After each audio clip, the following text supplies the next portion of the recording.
bà cam thì bây giờ ngày nàyคือយើងមាន topic ក៏ដូចជាបាទប្រធានបទល្អមួយគឺពាក់ព័ន្ធជាមួយនឹង3ចំណុចដែលសំខាន់ដែលធ្វើឲ្យដំណាំកៅស៊ូបាទកើននៅទិន្នផលបាទហើយបងប្អូនយើងឃើញថាមួយរយៈនេះគឺចាប់ផ្ដើមមានការផុសផុលទៅលើការធ្វើកសិកម្មច្រើនមែនតើអញ្ចឹងកុំឲ្យខាតពេលវេលាយូរនាំរំពុកម៉ែបងប្អូនទៅជួបជាមួយនឹងលោកវិក្កាមិនតែម្ដងបាទជំរាបសួរលោកបាទជួបគ្នាម្ដងទៀតហើយសុខសប្បាយជាទេលោកគ្រូ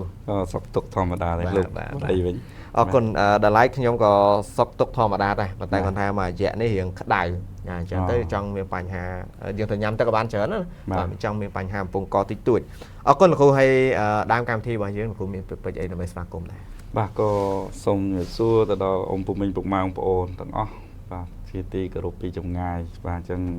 ថ្ងៃនេះក៏នឹកឃើញនៅប្រធានបទមួយដែលបងប្អូនយើងដែលចូលរួមកម្មវិធីថ្ងៃទី28កន្លងមកនេះណាបាទតើតើតំណាំកស៊ូហើយពុកម៉ែបងប្អូនគាត់ចាប់អារម្មណ៍មែនតើតើទៅនឹងកស៊ូនេះទាំងអ្នកដែលដាំដុះថ្មីហើយនិងអ្នកដែលគាត់ថែទាំកស៊ូបាទយកផលហើយទន្ទឹមនឹងការដែលគាត់កស៊ូយកផលបច្ចុប្បន្នហើយនឹងអ្នកដែលដាំកស៊ូថ្មីនេះដាំចេះតែងាប់ពីមុនយើងដាំទៅវាចេះតែរស់ដល់ឥឡូវដាំទៅចេះតែងាប់បាទអញ្ចឹងគាត់សួរមូលហេតុអីដើម្បីឲ្យកស៊ូហ្នឹងវាដាំទៅជប់ឲ្យងាប់បាទដើម្បីកើនផលទៅដល់ការដែលជាជ័រហើយអ្នកដែលជាជ័រនោះជាជ័រចេះតែបាត់ទឹកជ័រហើយមានអារម្មណ៍ចង់កាប់កស៊ូចោលបាទអញ្ចឹងថ្ងៃនេះក៏លើកទឹកចិត្តឲ្យពុកម៉ែបងប្អូនដែលកំពុងតែដាំដុះតំណាំកស៊ូឬក៏កំពុងតែបន្តដាំដុះកស៊ូហ្នឹងបាទមកស្ដាប់คลิปនេះទាំងអស់គ្នាហើយមានចំណុចដែលអាចដោះស្រាយនៅបញ្ហាដែលគាត់កំពុងតែជួបនេះផងដែរបាទអរគុណច្រើនដល់ឡែកលើកទៅថ្ងៃទី28បន្តិចខ្ញុំចាប់អារម្មណ៍ដល់សារថ្ងៃទី28ជាកម្មវិធីព្រឹត្តិការណ៍មួយដែលបង្កើតឡើងដោយក្រុមហ៊ុនហ៊ុយយុនបាទគឺជំនួបបងប្អូនម្ចាស់ចម្ការអ្នកកែច្នៃអ្នកផ្ដល់ទុនហើយអ្វីដែលសំខាន់នៅក្នុងនោះគឺមានបងប្អូនកសិករចូលរួមច្រើនមែនទែនបាទខ្ញុំមិននឹកស្មានដោយសារតែយើងបានសហការចាប់ដៃគ្នាក្នុងការបង្កើតកម្មវិធីនឹងដែរឃើញបងប្អូនគាត់បន្តមកចុះឈ្មោះតបពីច្រើនបាទហើយអ្វីដែលចាប់អារម្មណ៍គឺផ្ដោតទៅលើតំណាំកស៊ូនេះលោកគ្រូលើកជាប្រធានបទនៅក្នុងថ្ងៃនេះអាចថាបំពេញបន្ថែមទៅលើអ្វីដែលជាភាពខ្វះខាតរបស់បងប្អូនយើងអត់ទាន់ច្បាស់ទៅលើការសាកសួរនៅក្នុងកម្មវិធីបាទដល់ឡែក3ចំណុចសំខាន់នេះចង់ដឹងថាតើវាមានចំណុចសំខាន់អីខ្លះដែលធ្វើឲ្យចន្ទទីរបស់យើងអធិស្ឋានមកធ្វើឲ្យកស៊ូរបស់យើងកើនទិន្នផលដែរបាទចឹងអ្វីដែលលក្ខណៈពិសេសរបស់តំណាំកស៊ូឬក្នុងការដាំដុះនៃតំណាំតូចមុនចុះបាទតែថាដែលយើងដាំដុះទៅចេះតែងាប់ដូចខ្ញុំលើកពីខាងដើមហ្នឹងតើវាមកពីបញ្ហាអីបាទអញ្ចឹងបញ្ហាធំទាំង3ដែលពុកម៉ែបងប្អូនត្រូវតែដោះស្រាយមុនគេគឺការធ្វើតេស្តដីសិនបាទអញ្ចឹងយើងដឹងហើយថាការដែលធ្វើតេស្តដីនេះក៏មានកសិករជាច្រើនសួរដែរមិនថាតំណាំតកស៊ូទេតែ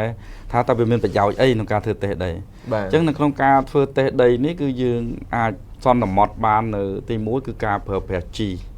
បាទការប្រើប្រាស់ជីនេះគឺវាមានកម្រិតត្រឹមត្រូវជាពិសេសអាសូតព្រោះអាសូតនេះវាធ្វើឲ្យការបំផ្លាញទៅដល់កស៊ូងាប់នឹងឯងបាទកាលណាតដីយើងពុលpH ដែលវាធ្លាក់ទាបខ្លាំងហើយអាស៊ីតវាខ្ពស់ដល់យើងដាក់ប្រើជីអាស៊ីតចូលទៅទៀតក៏វាធ្វើឲ្យពុករឹសឬក៏អាលួយរឹសងាប់បាទហើយពួកកសិករចូលចិត្តទ្រាប់បាតនៅ20 15 NPK អញ្ចឹងណាបាទអញ្ចឹងក៏វាធ្វើឲ្យពេលខ្លះវាលើសដល់វាលើសកម្រិតពេកទៅវាធ្វើឲ្យកស៊ូរបស់យើងទទួលយកបានប៉ុន្តែបើសិនយើងធ្វើតេស្តដីបាទគ្រូហ្នឹងពីហ្នឹង30ម៉ែត្រណាព្រៃឧទាហរណ៍ថាមានកសិករមួយដែលគាត់ឲ្យខ្ញុំប្រែដីប្រកបនៅខាងប្រទីមានជ័យបាទយើងឃើញថាអាសូតនៅក្នុងដីស្ទើរតែអត់មានតែម្ដង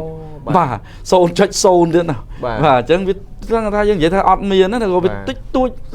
អានោះដែលយើងត្រូវការប្រើវាណែប៉ុន្តែដីខ្លះឧទាហរណ៍ដីក្រហមដីអីចឹងទៅគាត់ធ្វើតេស្តដីមកយកតែអាសូតវាមានកម្រិតមួយដែលសមស្របហើយយើងទៅដាក់រូបមន្តមួយដែលអាសូតខ្ពស់ទៀតនេះហើយគេធ្វើឲ្យងាប់ដោយសារវាពុលអាសូតជាមួយនឹងពពួកហៅអាលុយមីញ៉ូមនៅក្នុងដីឬក៏ធាតុកាកសំណល់ជាច្រើនដែលពុលនៅក្នុងដីអានេះគឺចំណុចដែលយើងធ្វើតេស្តដីហ្នឹងគឺយើងធ្វើដើម្បីសន្មត់ដើម្បីការប្រើប្រាស់ឲ្យវាត្រឹមត្រូវហើយក៏យើងធ្វើដើម្បីសន្មត់ក្នុងការកម្ចាត់ ពពួកបាក់តេរីចង្រៃឬក៏សារល្អិតជាពិសេសគេហៅ pH បាទ pH ជាមួយនឹង OM ព្រោះនៅក្នុងការប្រែ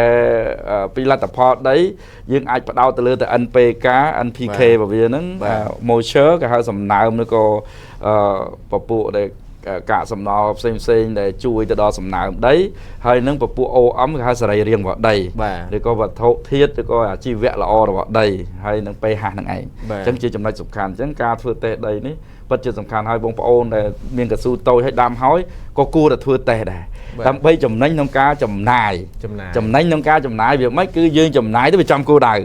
បាទមិនថាប្រើប្រាស់ម្សៅកវ៉ាល់កាល់ស្យូមកាបូណាតក៏វាចំគោលដៅឬក៏យើងប្រើប្រាស់ជីធម្មជាតិឬក៏កំប៉ុស្តក៏ចំគោលដៅហើយក៏មានកសិករជាច្រើនថាអូយបានមកស្ដាប់គ្រូហើយខ្ញុំមានអារម្មណ៍ចង់ប្រើធម្មជាតិដូចប្រើអាចគោបានអត់អីចឹងបាទអញ្ចឹងប្រើបានបាទពុកម៉ែបងប្អូនតែសូមឲ្យអាចគោនោះគឺជាអាចគោស្ងួតដែលជាកំប៉ុស្តដែលបានសម្រាប់មេរោគតំទៅពីព្រោះលាមកគោនេះគឺជាពពួកមួយដែលវាមុនបំលែងទៅជាជីវាបង្កើតពពួកសត្វល្អិតច្រើន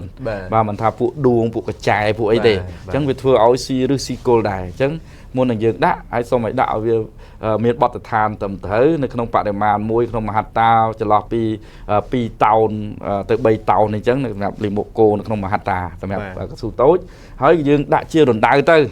ឬក៏កោតដាក់កដាទៅដើម្បីឲ្យវាបរិវត្តកម្មជាមួយដីកុំយកទៅចងជាមួយបេហើយដាក់បោះចោលអញ្ចឹងគឺវាដាក់ទៅវាអត់សូវមានប្រសិទ្ធភាពដែរបាទអញ្ចឹងដាក់បានប៉ុន្តែសូមឲ្យទៅជាកំប៉ុស្តឬក៏ប្រើម្សៅកវ៉ាល់ដើម្បីទប់ស្កាត់នឹងការកម្ចាត់ពពួក